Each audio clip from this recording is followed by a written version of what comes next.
What's not good, of course, is the deficit. So as we sit right now, we're looking at a deficit going for 2009, 2010 of like $1.5 trillion. So all this money that was put out, all the stimulus money that was spent, and that's sort of arguable. There's good things and there's bad things about it. The deficit being the biggest concern that we all have. Nothing good comes without some cost. But I tell you what I learned. Okay, about government intervention as a business owner, okay? Regulatory agencies, they do act as watchdogs. I mean, no, they don't catch the Bernie Madoffs of the world. And a lot of regulatory agencies, look, a lot of auditors ourselves, when I was doing auditing, they were, one of the reasons why I left KPMG, because I was an auditor, and I remember thinking like, there's going to be some little old lady for this client down in Mississippi who steals $30,000, and I'm going to get blamed for it because it falls under the scope of what our audit procedures are. So no regulatory agency or auditor is perfect, but the fact that we have that from the government has been helpful. The Fed has provided liquidity for banks. The Treasury has been financing our system. The FDIC is there for insurance for the banking system. And again, sometimes government bailouts, have worked, like when they bailed out GM and they bailed out AIG. Even back in the time, I don't know if many of you guys remember when Lee Iacocca was going for Chrysler and asking for a government handout, which happened. And again, Chrysler's still around. So, I take a step back and I'm like, wow, it's hard for me to admit it, but, capitalism needs government. So I remember that for the next recession as well, that there needs to be a role for government in managing, an economy, particularly a free economy through a recession. The fourth question I asked myself had to do with this. I said, what happens to entrepreneurship during a recession? Do people stop being entrepreneurs? And I noticed a few things, or at least the data kind of showed me a few things. Number one is that not just entrepreneurs, but most companies hoarded cash, like we all did.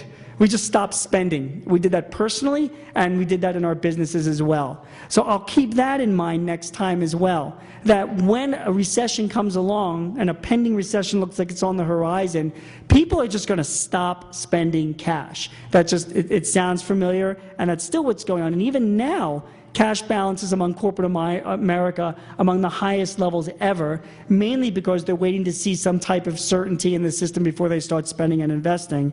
That is beginning to happen. In addition, I found a few other interesting things. Now, the blue line is showing you the number of people employed for small businesses. The red line is medium businesses. And the green line is large businesses. And here's what I learned about entrepreneurs. If you were running a company with more than 500 people, you were employing only 84% of the same workforce as you did 10 years ago. Only 84% of the people you kept employed. If you had between 50 and 500 people, you kept 93 or almost 94% of the same people employed that you did 10 years ago, the same levels. If you were running a small business between 1 and 49 people, you were actually employing more people than you were 10 years ago, about 104%. What I learned in this recession was that small business owners were loath to fire people, loath to get rid of people. And the reason why is this: when you're running a company with less than 50 people, these are people that you've invested a lot in. You really do not want to give them up. It kills you, because you're always thinking to the future and how you're going to use them in the future. So where I saw big companies making big money, even during the recession, shedding thousands and thousands of people, small companies were not. They were laying off way less what big companies did. And that tells me that we hold on to our employees as much as we possibly can. And that tells me that clients of mine will do the exact same thing. Now, in addition, I talk about, different types of productivity. And I always grappled with this when I was at KPMG. At KPMG, you know how you'd have like a staff accountant or a senior accountant, and they would leave, and everybody like, oh my God, Diane has left. What are we going to do? Who's going to service those clients? This is a catastrophe. And then I don't know, 2 weeks later, people are like, Diane, who? Everything gets absorbed. And what I found was that, and the numbers show that a lot of companies seem to have too many people in the good years, because this is output. I'm going to show you some sales numbers shortly, but during 2009 and 2010, these are like the Depression era. This output per employee went way up because the employees that were left seemed to like be getting the job done on top of everybody. They were working harder, but they were working harder, So I did learn that, that employers, companies, will keep on to their best people no matter what, particularly small people, and they will do everything to raise output during the course of a recession. So what did I find about entrepreneurship during a recession? Number one, businesses hoard cash. Number two, small business owners are more reluctant to lay people off than anybody else. I also found something else as well. Prices fall, but quality rises. And I found that of interest too. During the recession, and I used to write about this, when I would call people to get service, frankly, when I would call my accountant to get service, when I would call our outside IT firm to get service during a recession, we got better service for two reasons. Number one is people are trying very hard to keep on to their customers, so they're going that extra length. But number two is the guys that were left, they were like the competent guys. So they were the ones that were providing the service. So I would be calling for some kind of technical support, and the guy I'm talking to actually knew what he was talking about, as opposed to 2 years before that where I was talking to somebody who really didn't know because this company was staffing up because things were booming.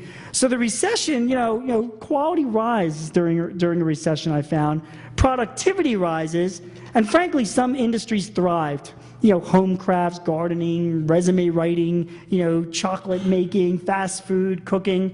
I came across a couple. Anybody hear of Joel Comm? I wrote about Joel Comm during the recession. I don't know if his last name is C-O-M-M. Joel Comm, in December of 2008, right when we were in the middle of everything, he sold the fastest selling program for the iPhone on the App Store during that 1 month alone. His program was called the iFart. Anybody have that or happen to download? Oh yeah, you're nodding, right? The iFart, he sold for $2 a piece, 350,000 iFarts in the course of 1 month. Joel Comm did, which is unbelievable. The guy made it for virtually, nothing, and he sold it, very easily. He boomed during that period, no pun intended, but he did quite well. Another guy I know, Jerry Bills, is a resume writer, and during the recession, he found a way to make money. And you know who also really prospered, who I didn't even look up there, but a lot of IT firms, information technology firms prospered, because as companies were letting people off, they were outsourcing a lot of their work. So firms that outsource stuff actually had a pretty decent recession, and particularly the IT guys I know. So again, what happens to entrepreneurship during a recession? Some guys like Joel are always going to make money. That's just a given. So again, the next time a recession comes along, I'm not going to panic and freak out. I'm going to say, look, if I know what I'm doing and I've got good ideas and my overhead is low, even I can continue to make money. My clients can make money. The next question I asked myself was this: was there really a credit crisis? Did we have a credit crisis during this recession? And the answer might surprise you. Yes, when you look at the number of loans, they kind of went down during the recession, like dropping off of a mountain, right? So that kind of tells you, gee, that seems like a little bit of a credit crisis, I agree. But when you compare the loans versus, and I'll do it on both sides, the little brown thing on the bottom is consumer demand, and the blue thing is the willingness to lend. The brown thing is what's important. Demand went down. So there were a lot of business owners that we can't get, we're having a credit crisis, the banks aren't lending, the banks aren't lending. Well, the reason why the number of loans really went down was because there wasn't a lot of people asking for the same amount of money because they were struggling to begin with. They weren't growing, they didn't need that kind of financing. So the numbers were a little bit misleading, but the actual numbers themselves show this. Most of the banks were lending less. Some banks during the recession were lending more, like BB&T and up here US Bancorp, depending on the makeup of their market.